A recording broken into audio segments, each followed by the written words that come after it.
already joining us while we await the arrival of Alex Ngepi, who is a former militant of the MRC political party, of Professor Maurice Kamto, who will be joining us in the studio this morning for us to talk on some of the burning issues. We begin with Alex Ndive, who is already there. Alex, Metro Alex, good morning and welcome. Good morning, Mr. Lasha. Good morning, Mr. Itape. Good morning to your team. Good morning to the beautiful people of the Cameroons. I'm so impressed. The line is so clear today. I hope it remains that way. And it's always a pleasure to be on your program. Yes, Metro Alex, you are a leader of a political party, and this one now is a bullet that was shot at you guys by Dr. Nick Waya, saying that political parties in Cameroon have become NGOs. They are looking for business and bread from government. To me, there's nothing strange about what is happening in Cameroon. Always made this clear from time immemorial that in the Cameroons we don't have opposition. They don't exist. But you happen to be one of the leaders. System. One party system means simple. This is it. If there's multi-party, in theory, yes, there's multi-party. You can create a party. That's what they have in Cameroon. But until you challenge the political party, the ruling CNU rebranded CPDM, until you challenge them to come closer to them, then there's no multipartism. Multipartism is in theory, and we have to make it to be practical. So far, it has not been practical because the ruling CNU rebranded CPDM, they have got absolute majority. But Alex, let me tell you something. Absolute majority is dictatorship. The essence, which I will say this even to my CPDM brothers and sisters, it is nice sometimes to have opposition to check the ruling party. If we have absolute majority, means the ruling party can do anything that they want to do. So in a democracy, you are happy to have checks and balances. If the ruling party have at least 60%, the opposition should have 40% to check them. But we think when we have absolute majority, our party have won. It's not good for democracy. Democracy is there to check the ruling party. What are you doing with that money? But if you give absolute majority to a party, it's dangerous. It's not good for any country on earth. Not only in Cameroon, in the entire universe. People want that system that if the ruling party won an election, the opposition to have a certain level of votes that they can check the ruling party. Unfortunately, we think, oh, we are CPDM, we have won everything. It doesn't have anything. At the end of the day, if you give me absolute majority, I might do whatever I want to do. Metro Alex, let me stop you there. Exactly the point of Dr. Nick Waya. Is it the CPTM that is to blame, or the opposition political parties that are now being seen by many as NGOs? People are looking for business, not there to oppose the government. Who is to blame? The point is, I will not blame the opposition, I won't blame the government. The system is, they have made people to believe we mix politics and business, conflict of interest. We have made it, if you don't turn the head of state, I've been watching presidential plan for construction, no, it's not presidential plan, it's the ruling CPDM party plan. So we have made that politics of personality called that people believe if you don't survive or you don't go through the head of state, you cannot do anything in Cameroon. It's a country. If you read the constitution of Cameroon, we are equal. But unfortunately, what we are doing in practice, we are not equal. At the end of the day, Mr. Bia is a human being, is a head of political party, there is a government.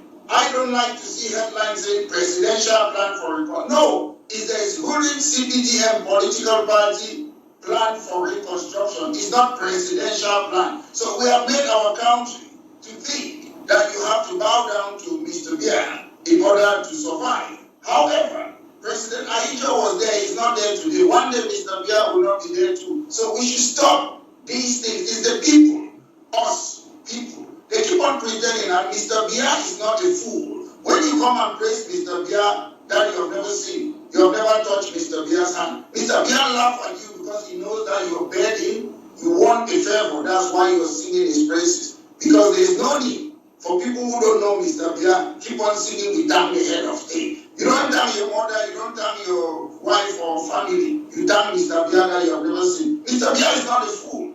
He knows all of you. You're begging the people who do those things. And at the end of the day, we should distinguish a government from business.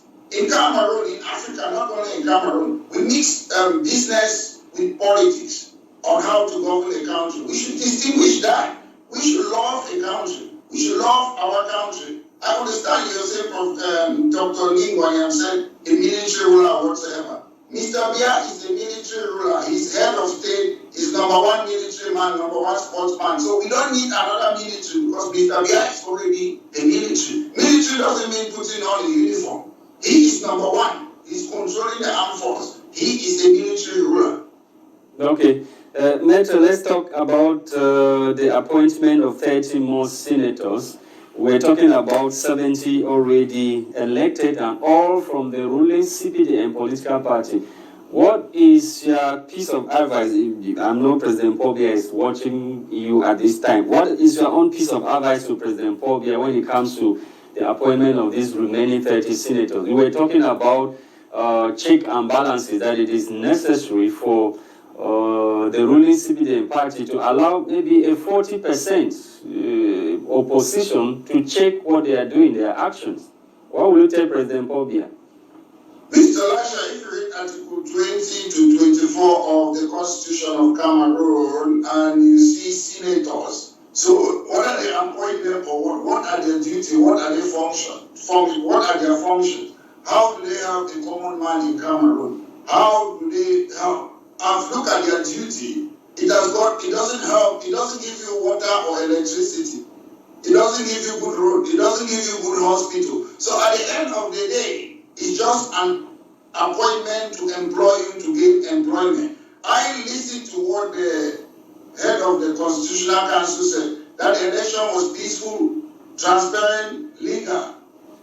My point is, when there is crisis in the Northwest and Southwest, and you go and have an election there, the Constitution of Cameroon makes it clear that the sovereign people, everybody have to vote. Is it possible to go to Northwest and Southwest and have a fair election? Can everybody, the opposition, can they move freely in the Northwest and Southwest? No. The only party that have got powers to move freely in the Northwest and Southwest is the ruling CNU rebranded CPDM. There is no other political party. So the election was not free, it was not transparent, it was not legal if you read the Constitution of the Cameroon. What also brought my attention is that we have 10 regions. They say we have to have 10 senators in all the regions in Cameroon. My problem is, if you go to the south of Cameroon, south, if you look at the south, what's their population? About 700,000, blah, blah, blah. If you look at Northwest, it's almost 2 million. If you look at Mariwa, Gangwa, other provinces, Adamawa, they are almost approximately more than 2 million. So how come that in Cameroon, you have 10 senators equal in all the regions when the populations are not equal? So you see, there's a problem in the constitution of our country. You cannot give the same 10 senators in south of Cameroon, while Nitora is now you have 10 senators. These people are supposed to represent a population, a constituency. But in Cameroon, you are getting equally when the population is lesser in some area. So we need to go and look in our constitution and redraft it. There's a lot wrong with it. And the ruling CPDM political party, it favors them, they don't care. And again, it's very important that we understand how do you have 10 in each region. Region doesn't have the same population. Some regions, they need to have more senators than other regions. Even to me, as I said, I'm questioning what are the functions of the senators to me. I don't know what are they doing. How does it benefit a normal man? How does it benefit flooding? How does it benefit what? I don't know what their job is. I've read the Constitution of Cameroon. They are there to give certain, ameliorate certain laws, but I don't know how it helps a common person at the end of the day. And if there is something that's taxpayer funded, if it's not helping our society, then you have to maybe dissolve obliterate the institution if it's not helpful to our people. Yeah, later, let's talk insecurity in nation's political capital, Yaoundé. Every day, not every day, recently we saw a young lady who was killed. Is a university student in Yaoundé. She was killed and the cops found in a neighborhood in Yaoundé. And this is coming shortly after another lady was reportedly killed after she alighted from her bus at the level of van in Yaoundé. What do you have to say to these new developments in the city of Yaoundé? Crimes on the rise. To be honest, Mr. Elijah, the function of the government is to maintain law and order, enforce law, provide security. That is the job of the government. And when the government cannot provide that, it means the government has failed. I'm speaking here 2 weeks ago. My cousin was murdered in Yaoundé. He was buried about a week ago. At the end of the day, I want to hear who are the people, who is that murderer? As the person being arrested, as the person in jail. One thing is, if people kill people, then you don't convict them. They are not in prison. It means we are working with killers in the street. It's very important that if people commit murder, the criminal justice system should arrest them and put them in prison. We cannot go on forever because I'm saying this in quotes. In quotes, the way the government of the Cameroon behave is as if they are partner in crime. When somebody kills somebody, look at Martinez Zogo. Why do we go on and on and on and on forever? They have arrested some people. They should be in court. They should have their day. They should try them. Why is Amugu Beriga in prison? What is he doing there? He shouldn't be there. It's either you charge him, put him for trial, and let him go, or you put him in prison. The way we operate in Cameroon, because liberty are important to me. I know most people who like it. The other man is echo. Why are you keeping them in prison? Don't keep them there. It's either there's a case against them, you try them, you convict them, or you let them go. That's how the criminal justice system works. When you keep them there, you make us civilians, Cameroonians, who are not in government, you make us believe that you are part of the criminal activity. Leave them away, free them, or you convict them. I don't see why. Why do you keep people for 1 year? Why do you keep, how do you call him again, Mebeko? Why do you keep them there? It's either they have committed a crime, you try them within 1 week, 2 weeks, or you let them go. Don't keep them there and be making gymnastics as if you're thinking to watch the climate and let them go. Later, Alex, what is the role? What is the role of the security forces in our quarters, in our streets, that people are just being taken off and killed, especially in Yaoundé, the seat of administration? The problem to me in Cameroon, we have too much centralization that the police, the security, they are not independent. I was reading something or listening to the news in the UK. The Prime Minister of UK and other ministers were saying the police force, Metropolitan Police in UK, they are too powerful. They should break them. Because why? They are independent. The Prime Minister in this country cannot control the police. The police are independent. So we need an independent police force. When they are independent, they know their job is to fight crime. Then they do it without, they don't need to consult Mr. Bia, their police force. They have to do what they have to do. But if you owe your appointment, you owe your loyalty to the head of state, it's difficult to do your job. We need an independent. The government has got nothing to do with the police. Yes, they are police. The government is the boss. But allow them to do their job. Their job is to fight crime.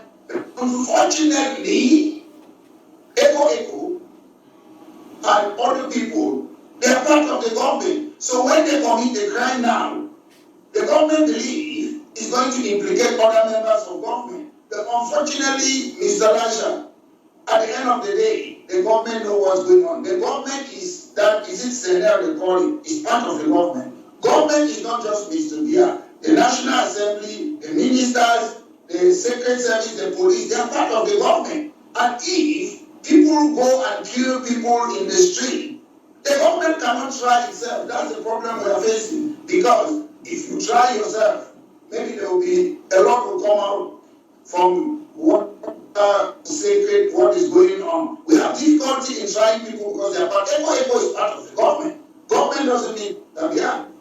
Okay. So at the end of the day, we are in a situation that government people are killing people. I know the case is still there. We have to still prove it. If you are a government, why are they keeping them? Why? Is the file case of their relative? Has the file case of their relative been opened by the police?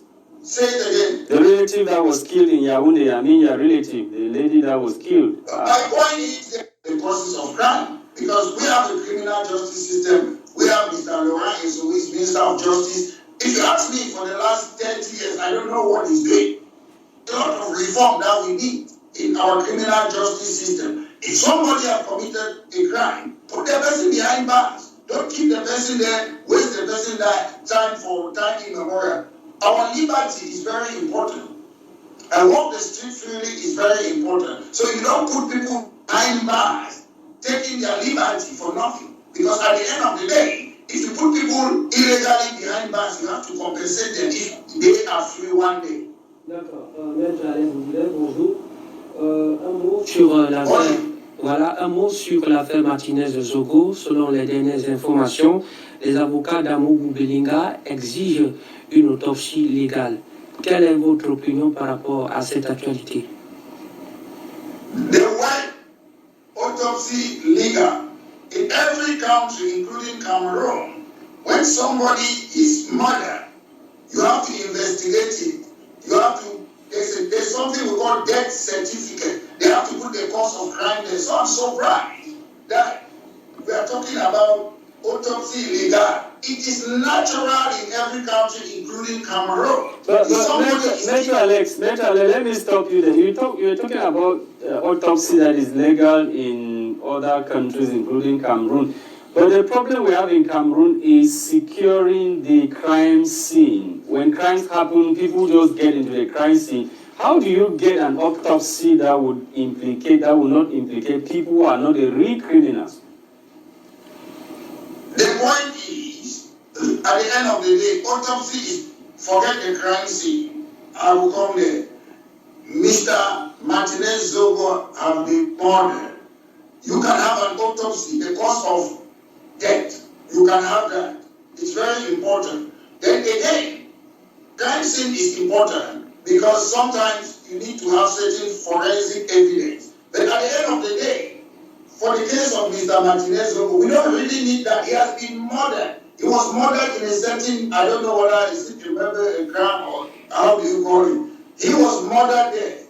At the end of the day, we know that he was murdered there. We know the people who took him in that building. We know the owner of that building. So in the case of Martinez Zogo, we don't really need that scene, the crime scene. It's good for every criminal case. You need to know what happened. But at the end of the day, we have sufficient evidence to convict people who murdered Mr. Zogo. We have enough evidence. The problem is, if we don't have enough evidence, that's when we'll be dealing with the crime scene, we need forensic. There's enough evidence. We know the people who killed that man. Everybody knows. But unfortunately, I'm saying it, I don't have evidence. I must make this clear. Unfortunately, there are government members who are implicated in the killing of Mr. Zogo. That's why it's taking that long. Because if you bring it to court, it's going to implicate people who are in government. That is the problem.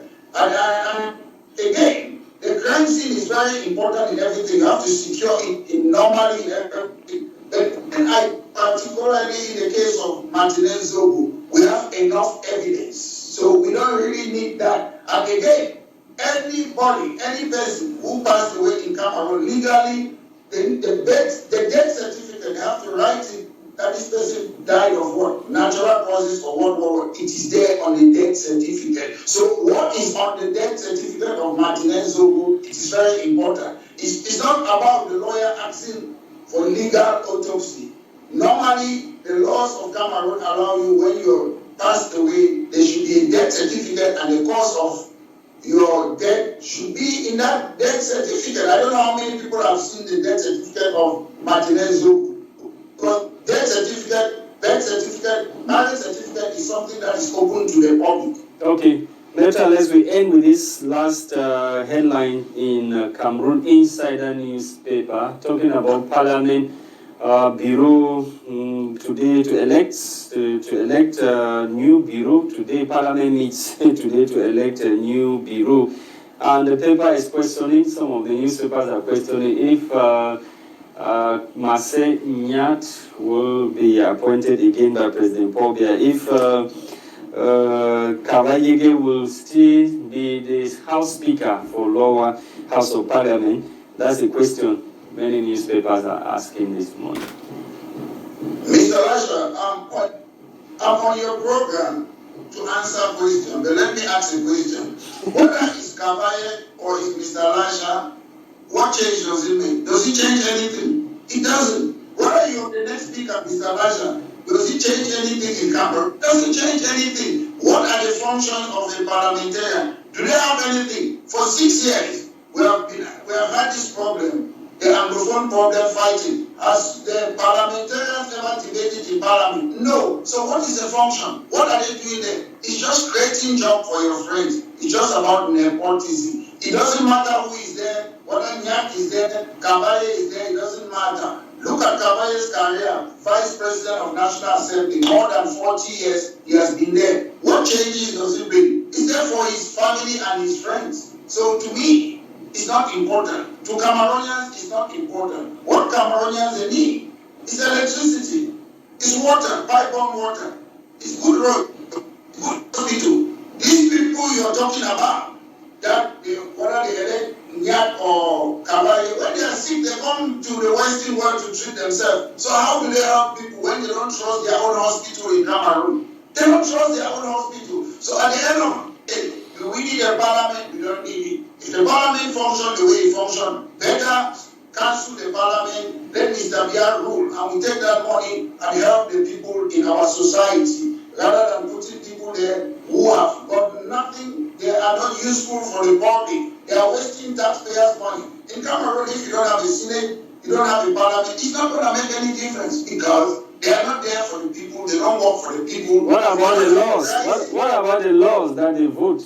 Are you telling me that they will stop voting laws and authorizing presidents to ratify certain treaties? Mr. Lasha, if they vote laws, so what has that got to do? What laws do they vote? Do they vote law that electricity should be all over Cameroon? Or that we should have good roads? Do they vote laws like that?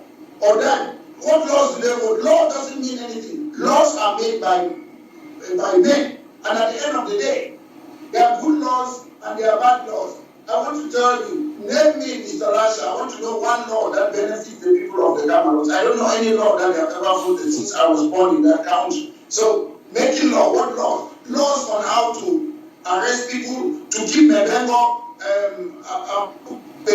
laws to keep them behind bars without trial. Is that the laws that they are voting for? I want to see a country, if somebody has committed a crime, you either charge the person, you try the person, or you let the person free. So they are voting for laws, dictatorial laws that Mr. Mugo Aberinga. We might hate him, I don't know him, but why is he behind bars? He should be charged. And either he's guilty or he's not guilty. What's Mebengo doing behind bars? For how many years? What Polycarp Ababa doing there? Yes, they have charged them, they say they have committed a crime. In law, they should vote for law that if you commit a crime, they should free you or they should put you behind bars. We should know why you're there. So that's very important. So they are voting for laws that are keeping our people behind bars. We need to know why Amugu Beriga is behind bars. He should stand before a jury, he should be charged or he should be free. So they shouldn't be voting for laws. Our time is up, Nature Alex, our time is up. Thank you for participating this morning. Unfortunately, Alex Gepi could not join us this morning. Traffic held him down. He could not be with us.